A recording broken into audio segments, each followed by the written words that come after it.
मी अशोकप्पा काळे पाटील, अध्यक्ष आंबेगाव तालुका काँग्रेस कमिटी। आज 9 ऑगस्ट रोजी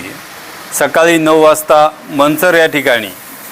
आंबेगाव तालुका रेल्वे कृती समितीनं एक आंदोलन जाहीर केलेलं आहे आणि या आंदोलनामध्ये लोकप्रतिनिधींसह सर्वांनी, सर्वसामान्य जनतेने, विशेषतः युवक युवती, झेन जी या सर्वांनी मोठ्या संख्येने सहभागी व्हावे आणि आपलं भविष्य उज्ज्वल करावं असं आव्हान या निमित्ताने मी आपल्या चॅनलच्या माध्यमातून आंबेगाव तालुक्यातील जनतेला मी करत आहे।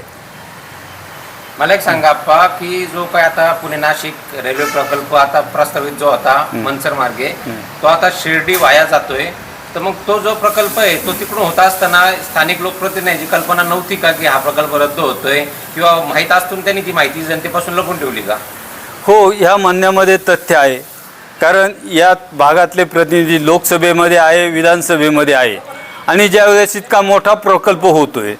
तो प्रकल्प करत असताना शासन लोकप्रतिनिधींना विश्वासात घेतल्याशिवाय तो करू शकत नाही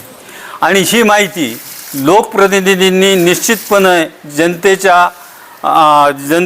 जनतेच्या संदर्भामध्ये डोळेझाक केलेले आहे, जनतेला माहीत होऊन दिलेली नाही आहे, हा माझा स्पष्ट आरोप आहे। अन्यथा ही जर माहिती लोकांना मिळाली असती, सर्वसामान्य जनतेला मिळाली असती, तर या ठिकाणी त्याच वेळेस आमच्या या तालुक्यातील दोन्ही जिल्ह्यातील लोकांनी, सर्वसामान्य जनतेने लोकप्रतिनिधींना आणि सरकारला जाब विचारल्याशिवाय राहिली नसते याची मला खात्री आहे। आणि GMRTचा जो आत्ता मुद्दा उपस्थित केला जातोय, तर GMRT जी प्रकल्प होता असताना 10 वर्ष प्रश्न प्रलंबित होता, त्यावेळेस GMRT प्रकल्पाचा बाधा नव्हती, अचानक असं आर्थिक काय घडलं की GMRT ही त्याला बाधित झाली? हाही प्रश्न आपला बरोबर आहे। गेल्या 20-25 वर्षामध्ये सातत्याने या प्रकल्पाबाबत चर्चा होती, सर्वेक्षण पूर्ण होतं, जमीन ताब्यात घेतली जाते आणि बाधित शेतकऱ्यांना, म्हणजे ज्यांची बाधित शेतकरी आहेत त्यांना शासनाकडून पैसे पण वर्ग केले जातात। परंतु मगाशीच आमच्या कृती समितीचे अध्यक्ष बाबाजींनी सांगितलं की या ठिकाणी राजकारण आलेलं आहे आणि हे राजकारण BJP सरकार जर सर्वसामान्य जनतेच्या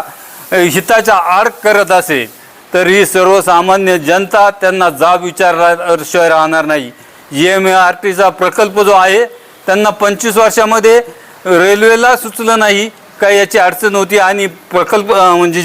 GMRTलाही माहिती सुचलं नाही की या रेल्वे प्रकल्पामुळं आपल्या या युनिटला बाधा निर्माण होती। हे न उलगडणारं कोडं नाही आहे, परंतु याच्यामध्ये निश्चितपणाने राजकारण आलेलं आहे आणि हे राजकारण ह्या सरकारने, या शासनाने बंद करावं आणि लोकांच्या विकासासाठी, भविष्यासाठी लक्ष द्यावं असं मी जाहीर आव्हान या निमित्ताने शासनाला करतोय। पुणे जिल्ह्याचे पालकमंत्री असतील किंवा पुणे जिल्ह्यातल्या या भागातील लोकप्रतिनिधी असतील, खासदार आमदार असतील, यांचं प्रस्त शासन दरबारी कमी पडलं आणि राधाकृष्ण विखे पाटलांचं की जी नगर जिल्ह्यातून ती रेल्वे प्रस्तावित पुढे नेली जाते त्यांचं प्रस्त त्या ठिकाणी जास्त पडलंय असं काय वाटतं का? हे नक्कीच, कारण आम्हाला आमचा समज होता की या महाराष्ट्र शासनामध्ये आमच्या लोकप्रतिनिधींचं वजन फार मोठं आहे, परंतु ज्यावेळेस ही वस्तुस्थिती पुढं आली त्यावेळेस आमचे लोकप्रतिनिधीचं वजन शासनामध्ये आहे की नाही अशी शंका ही सर्वसामान्य जनतेच्या मनामध्ये निर्माण झाल्याशिवाय राहत नाही।